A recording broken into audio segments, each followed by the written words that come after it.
तो वहीं बिहार और देश में एसआईआर के मुद्दे, प्रधानमंत्री नरेंद्र मोदी के मणिपुर दौरे के साथ साथ भारत पाकिस्तान के बीच होने वाले क्रिकेट मैच को लेकर हमारी सहयोगी कंचन ने सासाराम से कांग्रेस के सांसद मनोज कुमार से खास बातचीत की। आइए सुनते हैं उन्होंने क्या कुछ कहा। सांसद मनोज कुमार जी इस वक्त हमारे साथ बातचीत करने के लिए मौजूद हैं। सर, एसआईआर का विरोध कांग्रेस पार्टी पहले कर रही थी, बिहार में यात्रा भी निकाली, लेकिन अब तो पूरे देश में ही लागू करने की बात हो गई है। देखिए, ये सबको मालूम था कि ये पूरे देश में करेंगे, क्योंकि एक चीज़ आपको पता होना चाहिए कि अब हमारे नेता आदरणीय राहुल गांधी जी भी तैयार हैं। हम लोग भी इस मुद्दा से हटने वाले नहीं हैं। लड़ाई जंग जारी रहेगी। हम लोग लड़ाई पीछे नहीं हटने वाले, लड़ाई लड़ेंगे हम लोग। और हमारे नेता तो प्रूफ के साथ पूरे देश के साथ साथ पूरा दुनिया ने देखा कि किस प्रकार से आपने हमारे वोटों को चुराने का काम किया। आपको पता होना चाहिए, अलग अलग 5 तरीका उन्होंने बताया कि किस प्रकार से इलेक्शन कमीशन ने हमारे वोटों को चुराया और किस प्रकार से इन लोगों ने हमें डैमेज किया। आपको पता होना चाहिए, हम एसआईआर के विरुद्ध में, चूंकि एसआईआर बिहार से शुरू हुआ, तो एसआईआर के विरुद्ध में हमने अपने ही कंस्टिट्यूएंसी सासाराम से इसका आगाज किया था। आप देखे होंगे कि एक बड़ा जन समर्थन, एक बड़ा जन समूह गांव से निकला और हमें जन समर्थन दिया। अगर ये गलत होता तो ये जनता हमारे साथ खड़ा नहीं होता। आपको एक चीज मैं बताना चाहता हूं, उस मंच पर भी हमारे एरिया से कुछ लोग खड़े थे जिन्होंने बताया, बजाबते बताया कि किस प्रकार से पिछला इलेक्शन जो था उसमें वो लोग वोटिंग किए और इस बार कैसे नाम काट दिया गया। आप उनके लिए क्या कहिएगा? जो 3 से 4 करोड़ जो जनता बिहार से पलायन हो गया, अलग अलग शहर में चला गया, उसको कैसे आप लाएं? 65 लाख लोगों का आपने नाम काट दिया। तो मैं ये कहना चाहता हूं, हजारों लाखों लोगों को आपने, गरीब लोगों को जेल में डाल दिया शराबबंदी के नाम पर। तो इन सारे मुद्दा को लेकर के हम इलेक्शन कमीशन के साथ तो लड़ाई लड़ ही रहे हैं, हम सरकार के साथ भी लड़ाई लड़ रहे हैं कि आप ये जो कर रहे हैं, सब सब जितने भी मिले हुए हैं सब वोट चोर हैं और एक एक करके सबको हम लोग पकड़ेंगे, छोड़ेंगे नहीं। आप लिख लीजिए, एक एक करके हम लोग सबको पकड़ने वाले हैं। हमारे नेता ने मन से भी कहा है, हम भी कह रहे हैं, हम उनका सिपाही हैं। हमें आप हिला नहीं सकते हो। जब तक इस रगों में खून रहेगा हम लड़ाई लड़ते रहेंगे और एक दिन हम साबित कर देंगे कि किस प्रकार से ये वोट चोरी करके ये सरकार बना रहे हैं।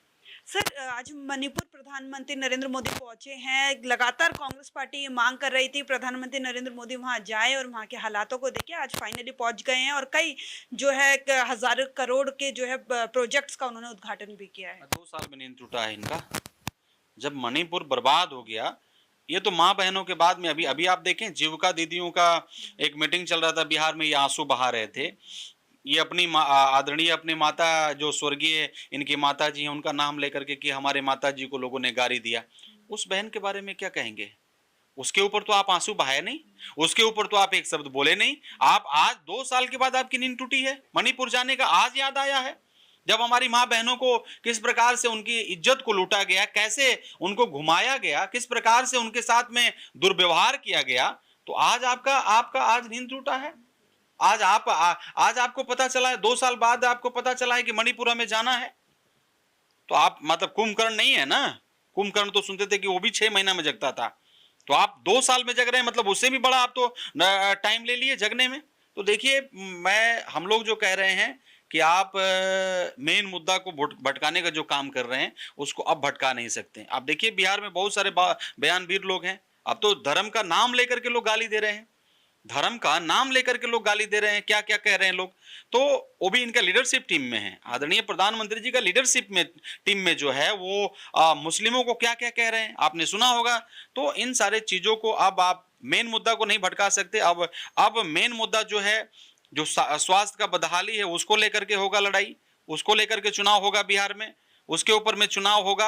अब मेन मुद्दा किसानों का है, मेन मुद्दा शिक्षा का जो बदहाली है उसको लेकर के है, पलायन को लेकर के, मेन मुद्दा गंगा जी को साफ करने का जो बात हुआ था उसको लेकर के है। तो देखिए, बाढ़ को लेकर के, इन सारे मेन मुद्दा को लेकर के हम आगे बढ़ रहे हैं और इस बार धर्म जाति से ऊपर उठ करके बिहार का चुनाव होगा और बिहार में आपका विदाई समारोह होगा।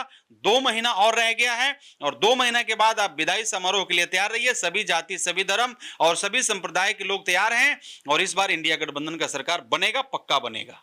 सर, कल जो है भारत पाकिस्तान का मैच होने वाला है। कई जगहों पे हमने देखा लोग विरोध प्रदर्शन भी कर रहे हैं। आपको क्या लगता है ये मैच होना चाहिए या नहीं? अगर आप हमसे पूछिएगा तो उन 25 जो हमारी बहनें विधवा हो गई उनको न्याय मिल गया। पानी और खून का बात हो रहा था कि एक साथ पानी और खून नहीं बहेगा, ये खत्म हो गया मुद्दा। अभी तो आपने कहा सदन में कि ऑपरेशन सिंदूर बंद नहीं हुआ, ये चालू है। तो ऑपरेशन सिंदूर बंद हो गया ना। ये मैच तो यही बता रहा है ना कि ऑपरेशन सिंदूर आपने बंद कर दिया। तो देखिए, मतलब आप क्या कर रहे हैं, पूरा देश देख रहा है और देश के साथ साथ पूरा दुनिया देख रहा है।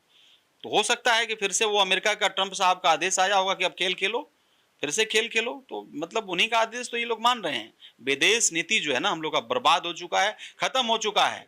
और आप एक बात लिख लीजिए कि देश का जनता आप बहुत ज्यादा दिन तक आपको नहीं चलने देंगे। बहुत बहुत धन्यवाद। बहुत बहुत धन्यवाद हमसे बातचीत करने के लिए। कैमरा पर्सन आकाश के साथ मैं कंचन।